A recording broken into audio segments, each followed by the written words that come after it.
Yes, Radio Mystery Theater presents...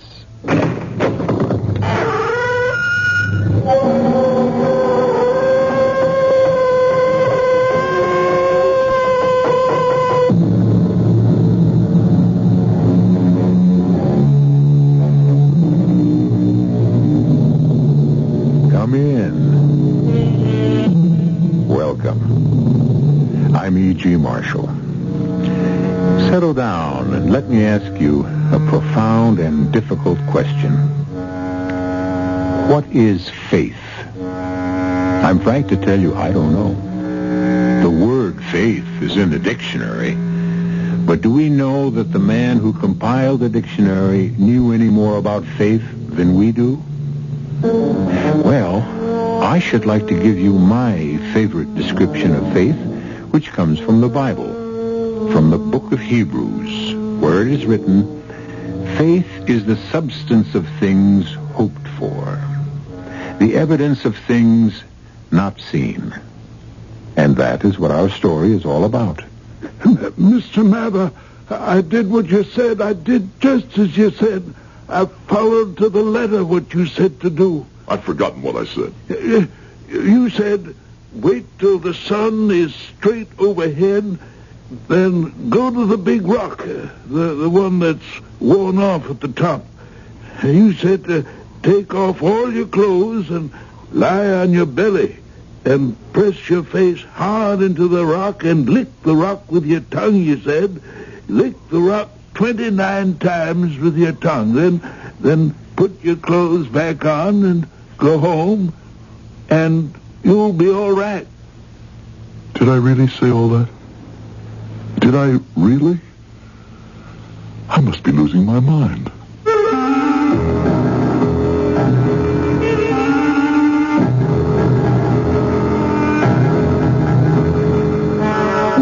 Our mystery drama, Faith and the Faker, was written especially for the Mystery Theater by Elspeth Eric and stars Howard Da Silva. It is sponsored in part by Buick Motor Division and Sign-Off, the sinus medicines. I'll be back shortly with Act One.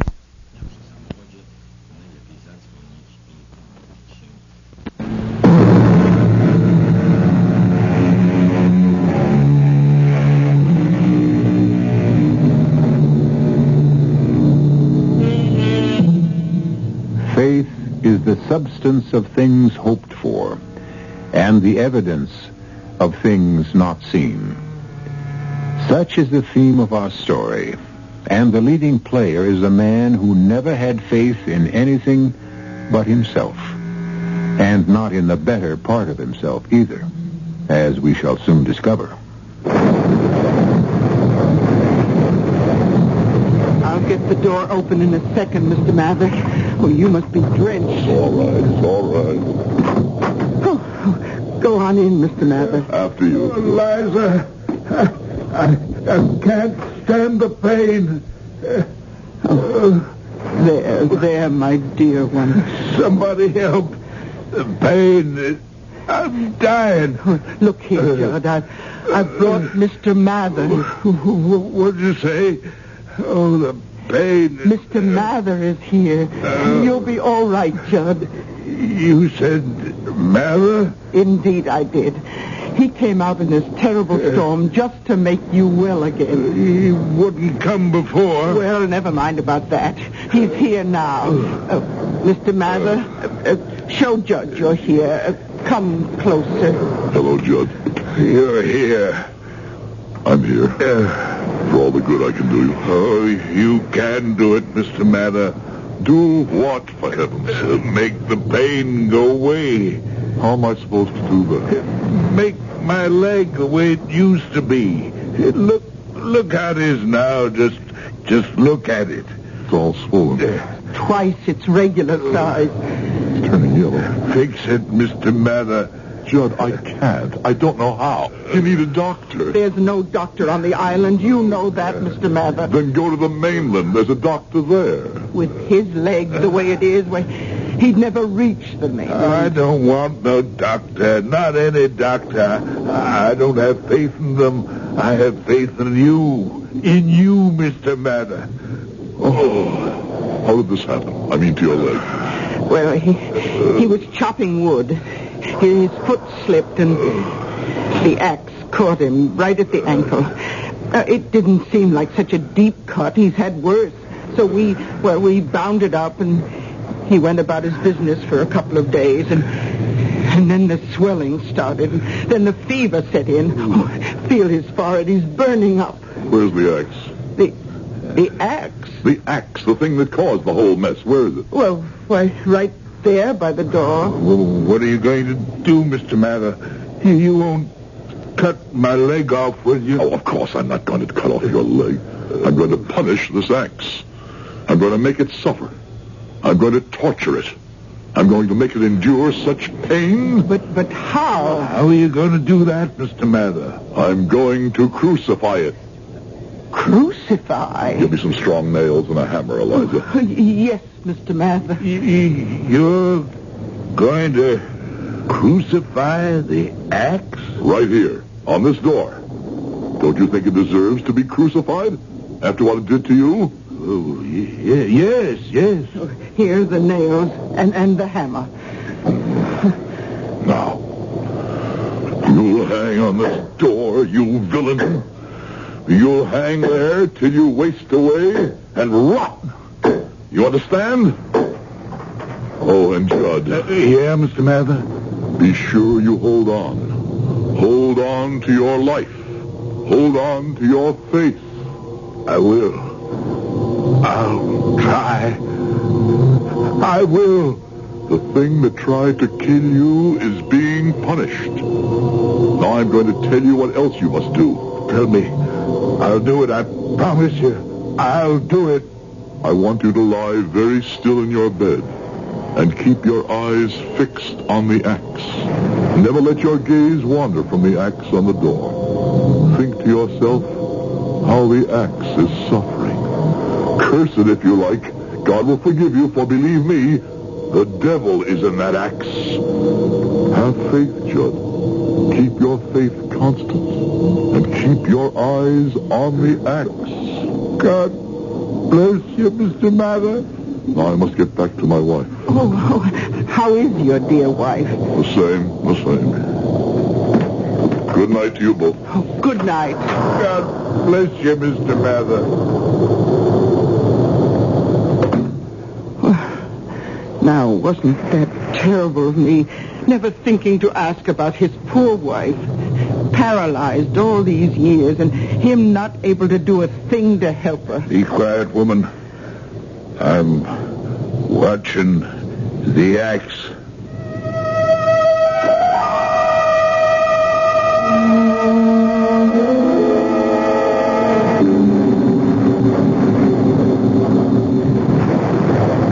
Faker. Miserable, lying faker.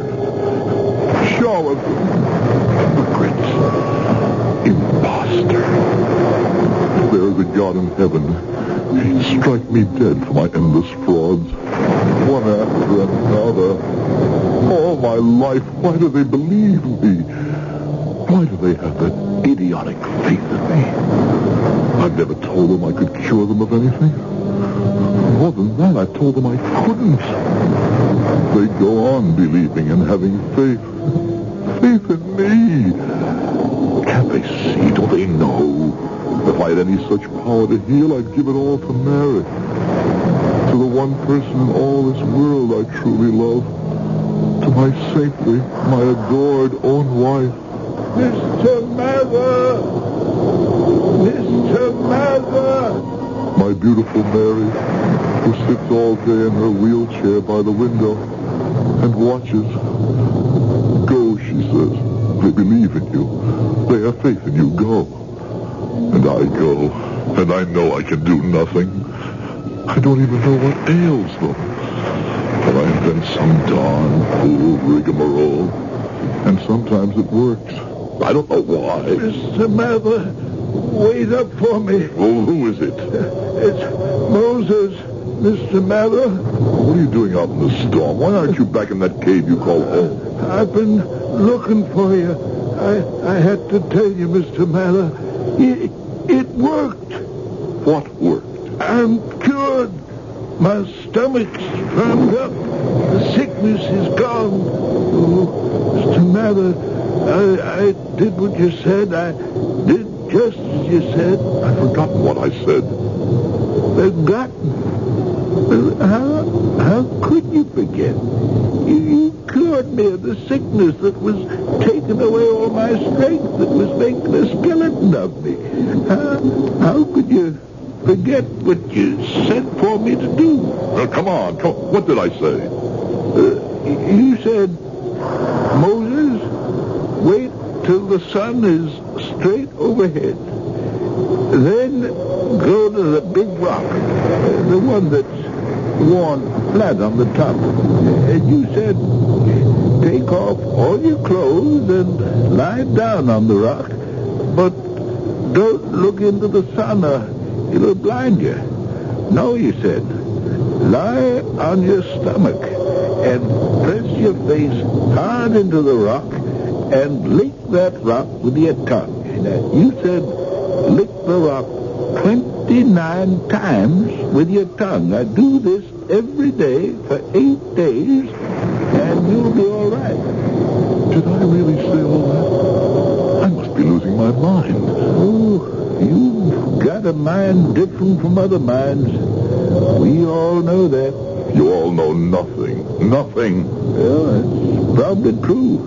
We island people are very ignorant, but, Mr. Mather, we have faith, you see, and that makes up for our ignorance. Look, I'm glad you're better. Now, I've really got to be going home. I don't like leaving my wife alone, especially with a storm like this. The house might be struck by lightning. Oh, how is your wife? Just the same. You can't do nothing for her? Nothing. Your wife's not an island girl, is she? I understand you met her on the mainland. That's right. Now, you see, she ain't got the faith in you that we island people have. And that's the whole trouble, Mr. Mather. She just needs to have the faith.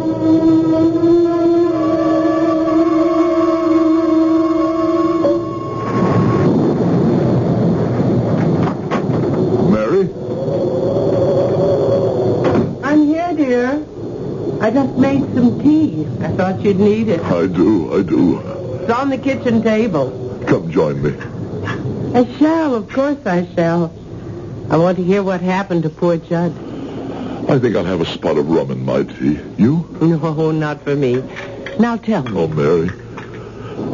Why do you make me go on these fool errands? I don't think they're foolish. Oh, there's Judd lying in bed with his legs swollen the size of a tree trunk and the color of a lemon. I asked him how he'd done it, and he said he'd cut his ankle with an axe. It wasn't much of a cut, so they just bound it up with something. And a few days later, it started to swell. Well, there he is. Can't move out of bed in terrible pain with a raging fever. So what did you do for him? What could I do?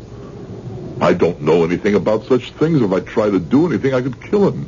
Oh, but you did something, didn't you? Oh, yes, I did something. I crucified the axe. Crucified the axe? Well, they were both looking at me, and I felt so helpless.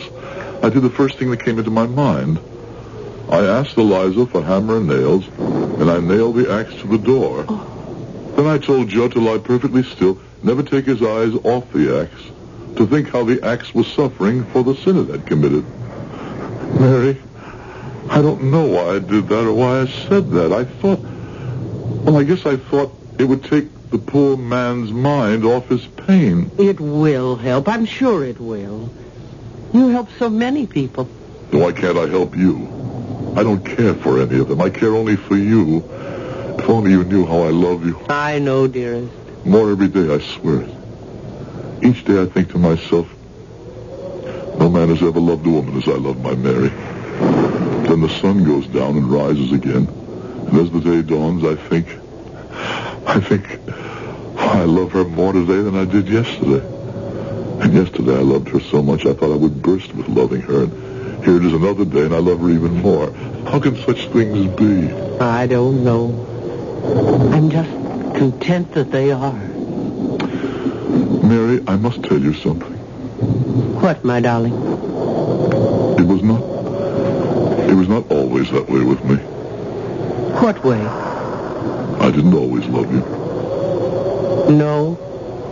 When we met, I told you almost right away that I loved you. But that wasn't true.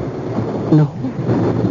When I asked you to marry me and I said I loved you beyond anything on earth, that wasn't true. No. The whole first year we were married, I didn't love you. But then we decided to come here to live on this island. It would be cheaper to live here, we said. But I think it was something else that made us come here. I think it was something in me that made me want to leave the mainland and all that sort of life that I'd lived there, and to be on this tiny spot, surrounded with water, set to the music of seagulls. I wanted to live here alone with you. It was then that I began to love you, not before. I know. Have you always known? Yes. I might have guessed. That's the sort of woman you are. Oh, Mary. There's a doctor on the mainland. If I could get him to come here. Now, darling, you know Or if somehow I could get you to the mainland where he could take a look at you. Dearest, before we came here, we saw a dozen doctors. And they all said the same thing. You love me less because I can't walk? You know I don't. Well... But this doctor on the mainland, he would know of specialists, of medical centers. Things have been developed in the last 10 years. That would all be very expensive, my darling. I could get the money somehow. How? I don't know. Somehow, borrow it. Borrow it from whom? Everyone here is as poor as we are. Oh, if we only had the stock in the silver mine that was promised us. I know. If only the old man hadn't died. What's the use of thinking about that? No use at all. None at all. So, let's think of other things. Happy things. Oh, now who could that be? I'm not going out again in this storm. Mr. Mather. Come in, Eliza. Get out of that storm. Mrs. Mather. Mr. Mather, I had to come tell you right away. Judd's all right. He's all right. The leg opened up suddenly, just like that. He was lying on the bed, very still, like you told him to do, staring at the axe you nailed to the door, and suddenly I looked at his poor swollen leg, and the flesh parted just below the knee, and all this yellow poison began pouring out. And Mr. Mather, you know what else? At that very moment that the flesh of his leg parted, that axe dropped straight down to the floor. Straight down to the floor, Mr. Mather. I was standing right there, and I saw everything with my own 2 eyes.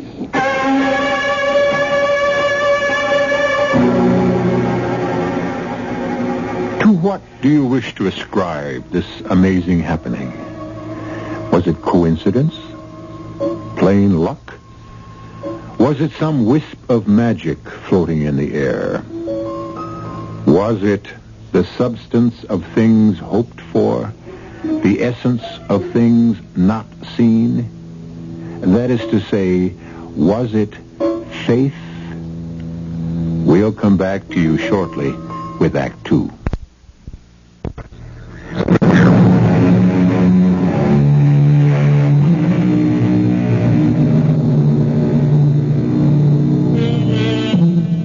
Weeks have passed since Mather visited the man with the sorely infected leg. And Mather's life with his beloved Mary has resumed its normal course. A narrow life, lived meagerly, yet happily, because of the great love between them. Then one day... Mary? Mary? Yes, dear. I'll be right there. No, I'll come to you. No, now don't you bother. This wheelchair gets me around very well. It's my chariot. Anyway, that's the way I think of it. Oh, what have you got there? It's a letter. A letter? Mm-hmm. Packet from the mainland was in the harbor when I was coming back from the market. Captain shouted to me and held up this. He was as surprised as I was. Now, who on earth would be writing to us? Oh, you don't suppose it could possibly be about the silver mine stocks? Oh, no. Oh, no, it's too much. Is it about the silver mine? Oh, no. You remember a few weeks back I told you about old Moses who lives in a cave near the sea? Oh. How he was troubled with a bad case of diarrhea, and the poor old man was near to exhaustion. He begged me for help. Well, what could I say? I said the first thing that came into my head. I said, go lie on the flat rock at midday. Lie on your belly for an hour. Then, because it didn't sound like much of a recommendation, I said, lick the rock 29 times. I don't know what made me say that. I suppose I liked the sound of it. And did he do it? Faithfully, every day. And it worked. It actually worked. Darling. I don't understand why it worked. It was such an idiotic thing to tell him to do. But it did work. You made it work. Wait.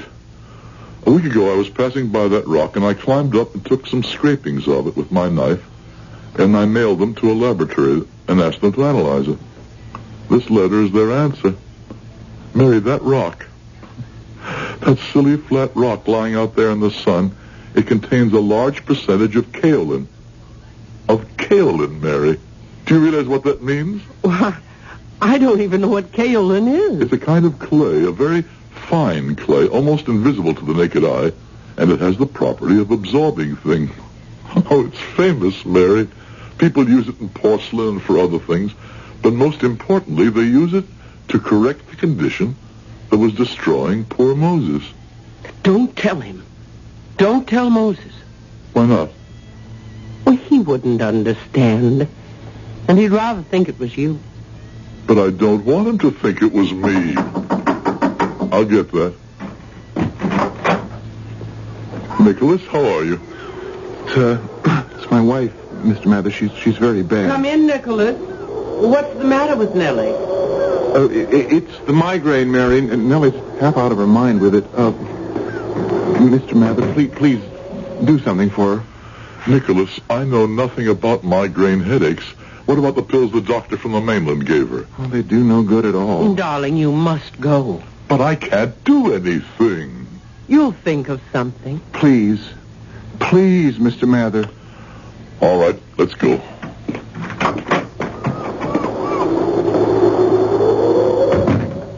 You will think of something. You always have.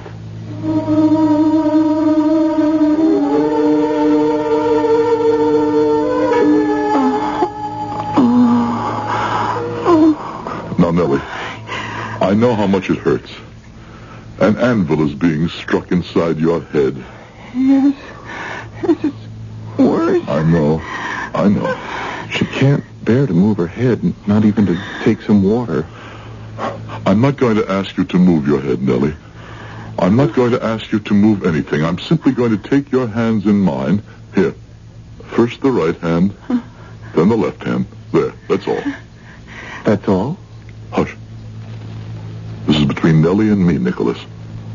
Now, Nellie, try to look at me if you can. Look deep into my eyes.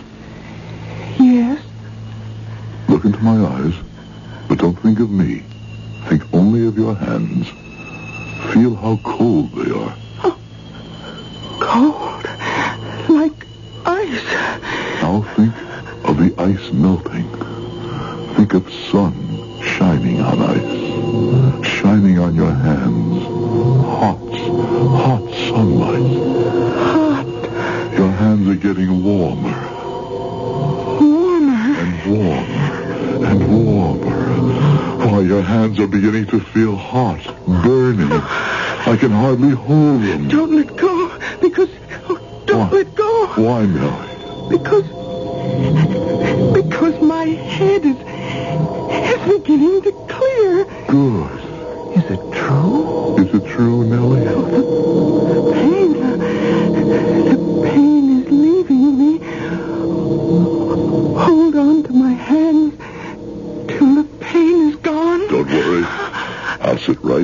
hold your hands till the pain is quite gone.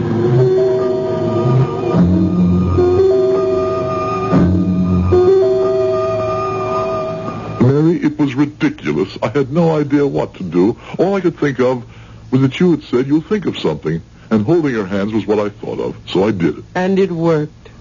Yes, it works. I don't know why. Nellie had faith in you. But I don't care about Nellie, or Moses, or Judd, or any of them. I only care about you. And I can't do anything for you. You love me. You make me happy. Do I make you strong and well and able to walk? Even raise yourself from that wheelchair? No. Then what good am I? What earthly good am I? Mary, I've been thinking of something Moses said to me that night during the storm. He said the reason I could help so many of the islanders was because they had faith in me. Oh, they do, darling. And he said that perhaps the reason I couldn't help my own wife was because you're not an islander and you don't have faith in me. Darling, I love you. With all my heart, I love you. But do you have faith in me? I mean, the strong faith, the kind of faith that moves mountains, as the Bible calls it. Do you? I only know I love you. Mary, I'm going to get that doctor from the mainland. One way or another, I'm going to bring him to this island. Without money. I'll mortgage my life. And without a boat. I'll borrow a boat. With no one to sail the boat? I'll manage, you'll see. You'll see, I'll manage somehow. Mr. Mather, it's Nellie again, another migraine. You must come. She's in such pain. Nicholas, not now. I have other things on my mind. Please, Mr. Mather, you don't know how she suffers. 2 weeks ago, when you cured her, that was bad enough, but this time it's worse. You must come. Darling, go with Nicholas. You really want me to? I want you to. Very well, if my wife wants me to go with you, Nicholas. Come on. You will think of something, my darling. You'll see. You'll think of something.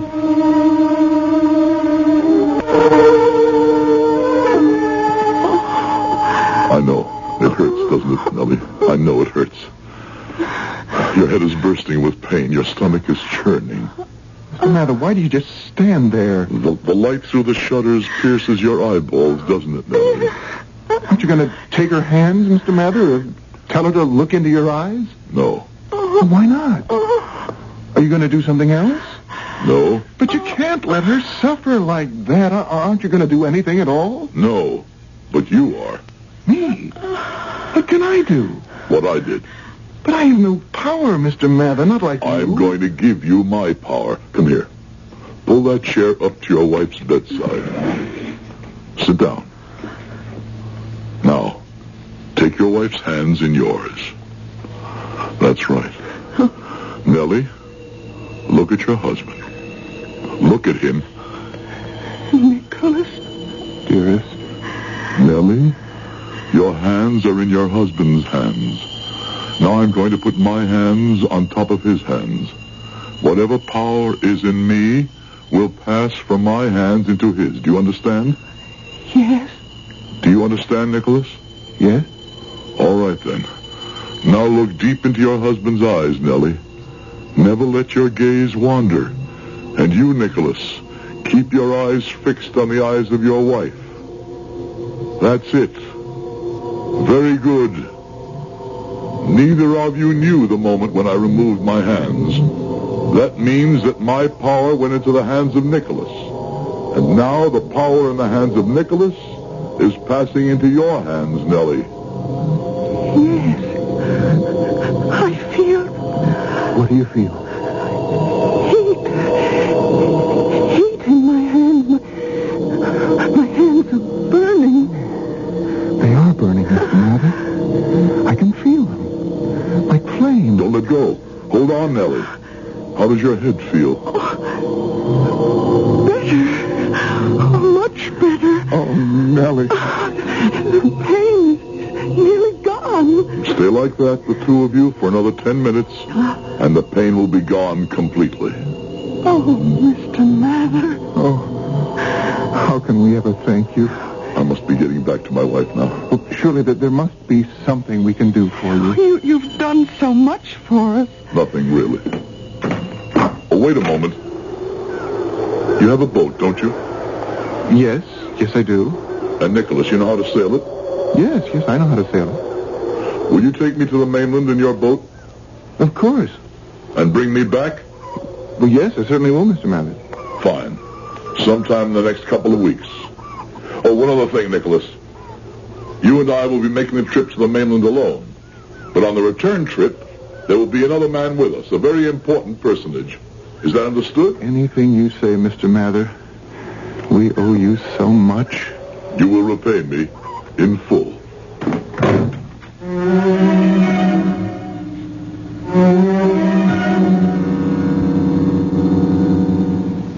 I am quite sure that there is at least one person who has faith in you. Is it your wife? Your husband? Your father or mother? A child? At the very least, a dog or a cat who trusts you to fulfill the unspoken promises made by the very existence of your love for each other. Of course there is. Though if, and I hate to utter the words, if there is not, then you must be the unhappiest person in the world. I'll be back shortly with Act 3. I want that sinus medicine. Headache tablets? No, sinus medicine. Sinus tablets. Helps the headache and the pressure. Oh, you mean sign-off. Exactly. Headache pain is one thing. A sinus headache is something else. Sometimes your whole face can seem to throb with pain. You want relief. Take Sign-Off tablets. Sineoff, the sinus medicine that gives you a full dose of pure aspirin plus a sinus drainer. Sign-Off, the sinus medicine that helps relieve sinus pain while you drain. And Sign-Off doesn't stop there. Have you tried Sign-Off Sinus Spray, the fastest known form of sinus congestion relief? It works in seconds. That's Sign-Off Sinus Spray. When sinus flares up, use Sign-Off tablets and spray only as directed. Sineoff. Sign-Off. Exactly. Sign-Off, the sinus medicines in the bright red box. Tell me something. What do you think of when I say Culligan? Culligan? Uh-huh. I think of water. Yep. Everyone gets that right away. I guess it's because Culligan's only business is good water. Just water? Just water. In 85 countries all over the world, Culligan's full-time business is the softening, filtering, and conditioning of water. Full-time? Full-time. And Culligan water softeners come in a bigger selection and a wider range of prices, with exclusive features like triple hull tanks and like that. Your Culligan man is a man who cares. Say, does the Culligan... So do as your neighbors do. To rent or buy the leading brand of water conditioner, just call your nearby Culligan man. All right. Hey, Culligan man. There's his truck now. His truck? I thought he'd come in a boat. Want to try Culligan soft water without buying? Now you can rent an automatic water softener for as little as $5.50 a month. For complete details on how you can rent a Culligan, pick up your phone and say, Hey, Culligan man! This is WBBM Chicago. News Radio 78, 19 degrees at Midway. It's 11:06. 2 weeks have passed since Mather mysteriously conveyed to Nicholas the means by which he might cure the migraine headaches of his own wife. In return, Mather exacted from Nicholas a promise to take him in his sailboat to the mainland. Now Mather is about to demand the fulfillment of that promise. Come in. Come in. Mr. Mather, come in. Come sit down. Have some coffee with us. Thank you, no, Nellie. Another time. Nicholas, today's the day. What day's that? Today is the day you take me to the mainland in your boat. Oh. You haven't forgotten your promise, have you? Oh, no. Oh, we would never break a promise to you, Mr. Mather. How long will we be away? I don't like to leave Nellie alone too long, if one of her headaches should come back. Should take us the better part of a day to get there. Then perhaps part of a day to find the person I'm looking for. A little time to persuade him to come back here with us. 3 days, probably. 4 at the most, the very most. Now that you've shown me how to rid Nellie of her terrible headaches, I hate to leave her. Oh, Nicholas, you promised. You must keep your promise. Thank you, Nellie. Oh, I'll be all right. I know I will. And something else, Mr. Mather. Every day I'll go to your house to be sure Mary's all right. Mary does pretty well for herself. She knows how to get around in her wheelchair. Oh, yes, but she might need something from the store. And besides, she'd like the company, wouldn't she, with you away? Of course she would. And it's very kind of you to offer. Nicholas, bring the boat to my dock in, we'll say about an hour. Well, I could be there sooner if you like. No, an hour would be soon enough. I want a chance to talk to my wife, tell her of Nellie's kind offer, and a few other things. Goodbye, and thanks to you both. A good journey, Mr. Mather. I'll see to that.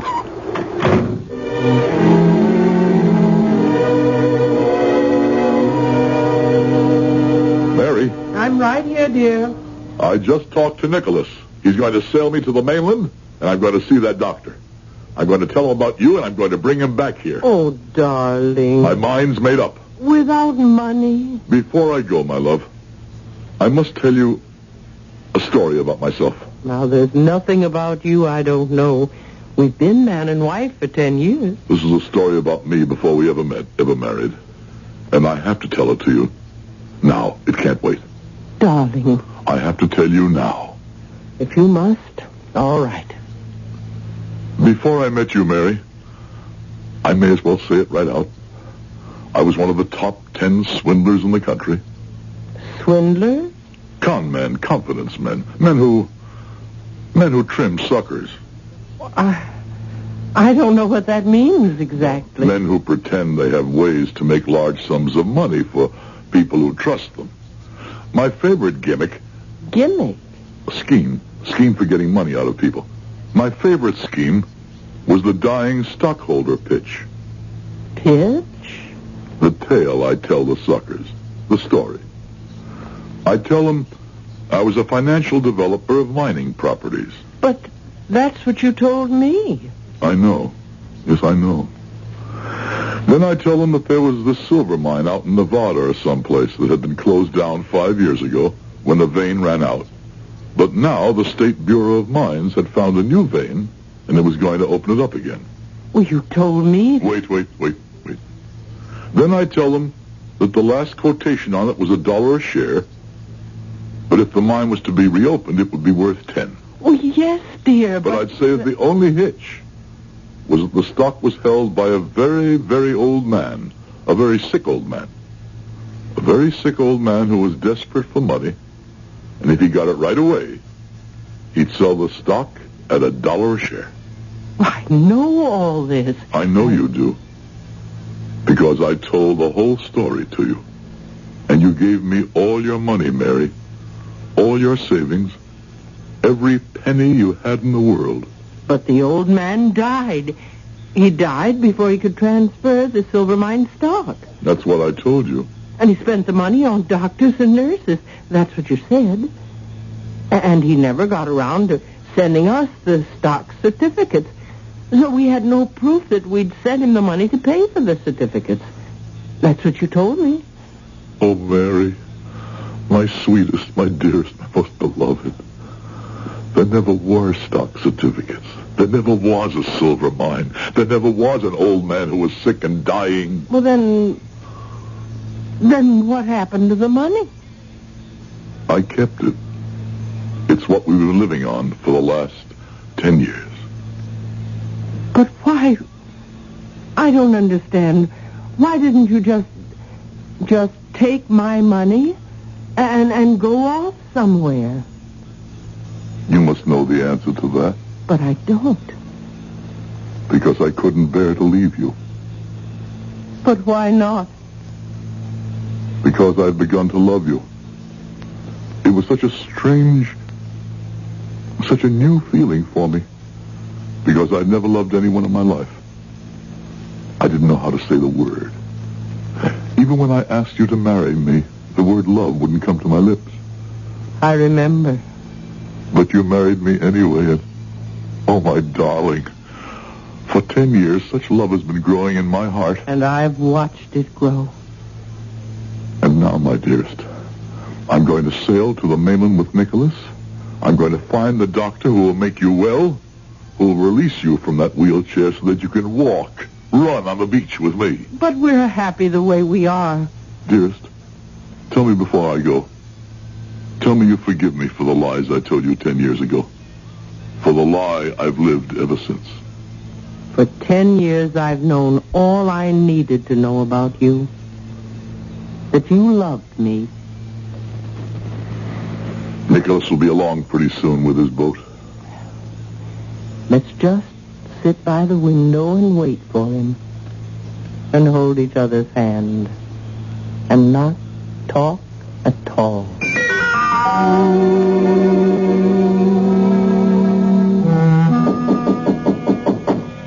Mary, it's me. I'm coming in. Oh, come on in, Nellie.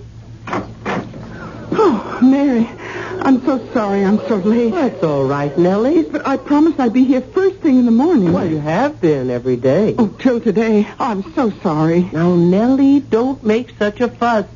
Here, there's coffee on the table. Help yourself. Oh, that I will. And then I'm going to tell you the most fantastic story you ever heard in all your born days. Well, I've heard a lot of fantastic stories in my time. Oh, well, not like this one you haven't. Oh, you want coffee? No, thanks. I've had plenty. Well, then, wait till you hear what I'm going to tell you. I'm waiting. But as you very well know, your husband and mine have been gone for 3 days. Today will be the 4th day. And, well, you know, Nicholas was very nervous about going because he didn't want to leave me. But to tell you the truth, I was nervous about his going, too, for fear I might have another one of my headaches. Ever since your husband showed my husband how to make them go away, well, you know all about that. Yes. Yeah, well, everything's been all right. And after all, they were only going to be gone 3 or 4 days. What could happen? Such a short time, and the trip was so important. Your husband said something about bringing somebody back to the island with them, some very important personage. A doctor. A doctor? Really? A doctor who might be able to help me. Yes, it's so strange that your husband can help everybody, but he can't help you. Oh, he helps me. Just by living with me and loving me. Oh, but not to walk. No. But go on with what you were going to tell me. Oh, well, Mary, this morning I woke up and... What do you think? I don't know, Nellie. Tell me. Another migraine headache. That's what I woke up with. Oh, no, Nellie, no. I was in despair that the pain... But then, you know what I did? I lay quietly in my bed, and I thought of Nicholas, and I thought of your husband, too, I admit it, and I thought of how they held my hands and looked into my eyes, and how my hands grew warmer and warmer as they held them, and how the pain in my head grew less and less. And Mary, do you know what started to happen? Tell me. My hands grew warmer and warmer till they were hot. I did it myself, Mary, all by myself. I myself made my own hands grow hotter and hotter till I felt as though they were on fire. And little by little, the pain in my head started to go away. Nellie, how wonderful. So that's why I'm late coming to see you. Oh, it's all right, Nellie. Truly, it is all right. Oh, well, the men should be on their way back by now. Yes, why don't you go to the window and look out? I'll make some fresh coffee. Oh, they're coming. They're coming. I can see the sails. There's a good wind blowing. Good. We'll have coffee ready for them. Oh, they'll be coming up alongside the dock. Now, you'd best let Nicholas know you're here, Nellie. I will. Nicholas, I'm here. I'm here with Mary. She's making coffee. Hurry. Oh, they'll be right in. They're tying up the boat. I'll pour the coffee. You want me to do it? No, I want to do it. A cup for Nicholas. A cup for my beloved husband. And a special cup for the wonderful doctor. Oh, shall I pour another cup for you? Why not? This is a very special occasion. And one for me, too. That must be Nicholas. Oh, Nicholas. Oh, my dear, I have such things to tell you. Where's my husband? He's coming. And the doctor?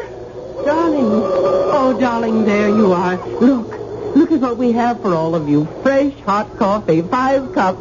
It's a special occasion, Nellie says. What's the occasion? Why, the doctor. Yes, where is the doctor? There is no doctor. You couldn't find him? Oh, yes, we found him. He wouldn't come? No, he wouldn't come. Was he afraid to make the trip? Yes, he was afraid of the trip. Mary, I tried. I tried my best. Close the door, darling, will you? It's getting very cold in here. Mary, I told him I'd work for him for the rest of my life. Believe me. Stay where you are. Stay right where you are by the door. Mary, please. Don't move. Don't come near me. Mary, what are you doing? Don't any of you come near me. What is she trying to do? I think... Mary, are you sure? Very sure. Very sure. Mary, what are you doing?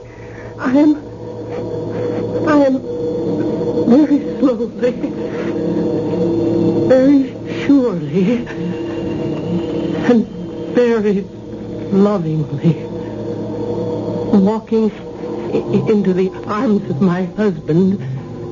Hold out your hands, my darling. I am walking.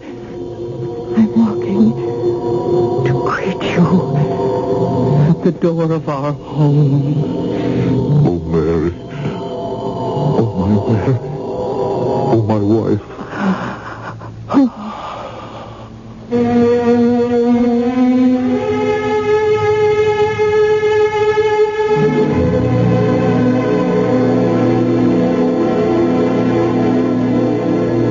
What is the moral of our story, if it has a moral?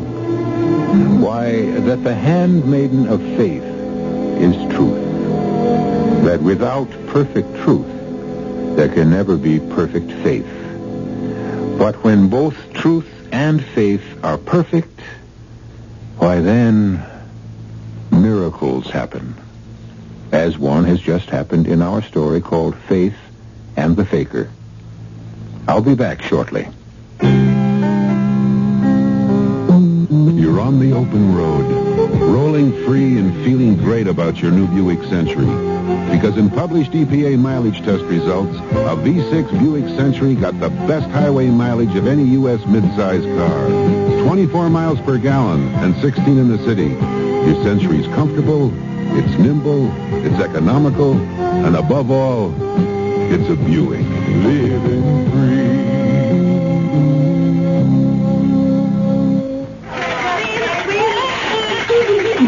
Boy, do I have a headache.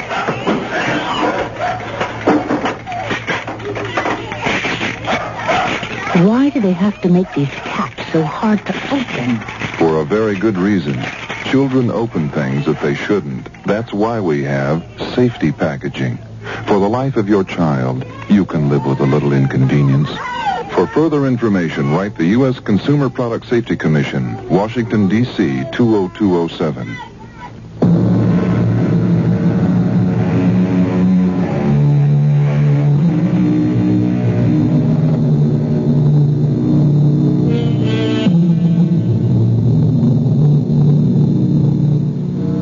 I cannot resist going back to my first definition of faith.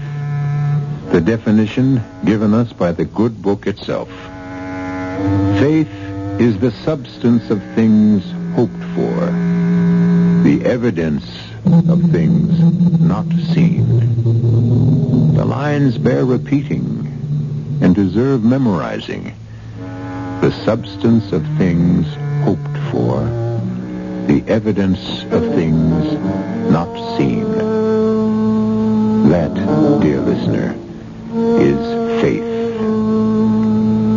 Our cast included Howard Da Silva, Mary Jane Higby, Bryna Rayburn, Guy Sorrell, and Russell Horton. The entire production was under the direction of Hyman Brown. And now, a preview of our next tale. When you're afraid your old man will yank Kate out of town, or at least hide her somewhere, it's now or never. How do we do it? Well, if your house wasn't in the country, we couldn't. Sure, the place is locked and barred, but what we do is get a rope ladder up to Katrine's windowsill. What about the guard? How do we get through the gate? I'll take care of him. He's a cinch. You'll stay out of sight while I rap with our friend. I'll be a drunk looking for a shot of booze to cure a hangover. Oh, Jody. Listen, it'll be a great act. I'll be falling down drunk, see? I get close to the guy, he's off guard. Whammo, I knock him out.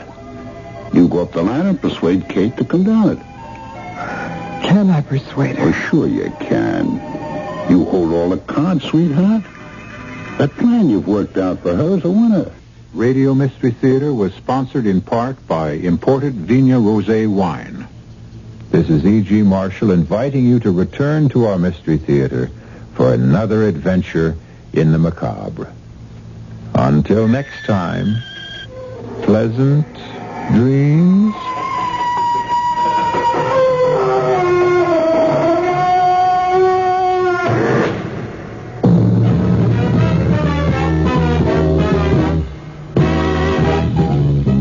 That's the end of our mystery show. I hope nobody swoons. So long, folks, it's time to go. Thanks for staying tuned. We'll be back by and by with more of Radio Set. A tale to terrify. I'll give you party and the rest. We guarantee our story will send chills right up your spine. Just make sure that you're the one who chills the Vigna wine. But for now, turn on the light and open up the lock.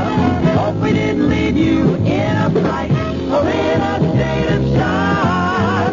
We'll be back with more suspense to make your hair turn gray. Brought to you with compliments of the imported Vigna Rosé. Reported by Hugh Blunt, Hartford, Connecticut. This is WBBM Chicago News Radio 78. You've been listening to the OTR Gold Network.